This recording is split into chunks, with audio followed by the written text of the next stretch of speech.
1 year ago, South Asia stood on the edge of war. Television screens were burning, news studios were screaming, and India was trying to present Pakistan to the world as a terrorist state. Cross border terror, terror infrastructure, New India doctrine. These were not just phrases.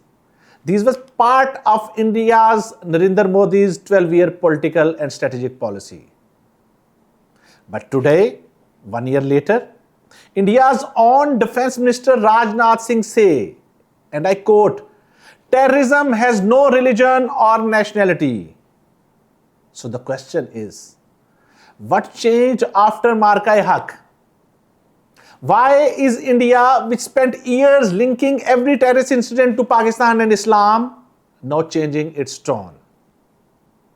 And why did India quietly announce that Operation Sindhoor has concluded? If this was truly a victory, then why was the announcement so quiet? Did Marka-e-Haq expose that India failed to achieve its expectations militarily, diplomatically, strategically, and in the narrative space?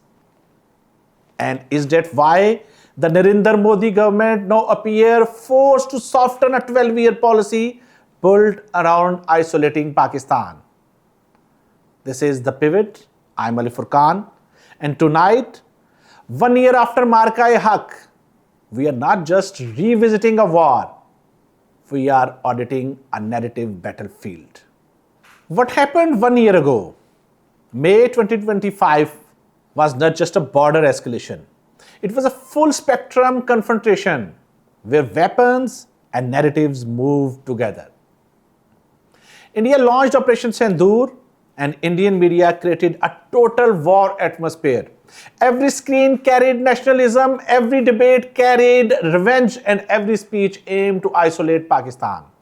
This was not only military action, it was a preparation warfare to permanently frame Pakistan as a terrorist-sponsored state. For 12 years, this framing shaped India's regional policy. Pulwama, cross-border blame, FATF pressure, media amplification, all part of one strategy. But after Marka-e-Haq, the outcome did not match expectations. And why India quietly concluded Operation Sindhoor? Loud start, but quiet ending. When Operation Sindhoor was launched, India made a great deal of noise. New India, decisive response, zero tolerance. Indian media projected it as a turning point, as if regional balance was about to shift permanently. But 1 year later, India quietly announces Operation Sindhoor has concluded. No victory speech, no celebration, no political spectacle, just silence. And the question is, if it was truly success, why end it quietly? Because some operations end on the battlefield and some end in silence. After Marka-e-Haq, Pakistan neither collapsed militarily, nor was isolated diplomatically, nor removed from the narrative space. India may have wanted escalation to continue, but the regional reality, economic pressure, and diplomatic fatigue changed the equation. The quiet conclusion of Operation Sindhoor was not just military closure. It was exhaustion of an escalation narrative. And Rajnath Singh's statement, more than words.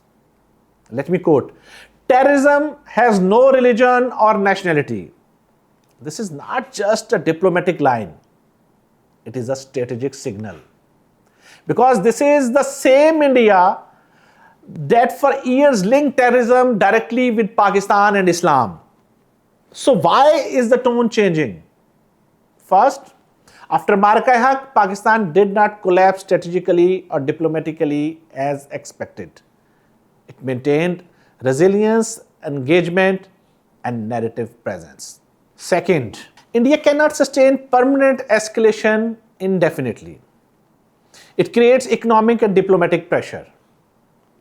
Third, global powers now prefer stability over continuous crisis in South Asia. And fourth, narrative fatigue. When nationalism stays at peak intensity too long, it begins to lose political effectiveness. So, the key question is, if terrorism has no religion or nationality, then what was India saying for the last decade? That contradiction is now becoming visible not only outside India, but within it. Marka-e-Haq is beyond the battlefield. In Pakistan, May 10 is remembered as Marka-e-Haq, but it is more than military memory. It is strategic endurance, because after Marka-e-Haq, the real battlefield shifted from border to narratives. India aimed to isolate Pakistan globally, but 1 year later, Pakistan remains diplomatically active and regionally engaged. And that created frustration in New Delhi, because expected isolation did not fully happen. Marka-e-Haq changed one thing in South Asia. Narrative credibility became as important as military signaling. And why the tone changed now? In geopolitics, words do not change first, realities do.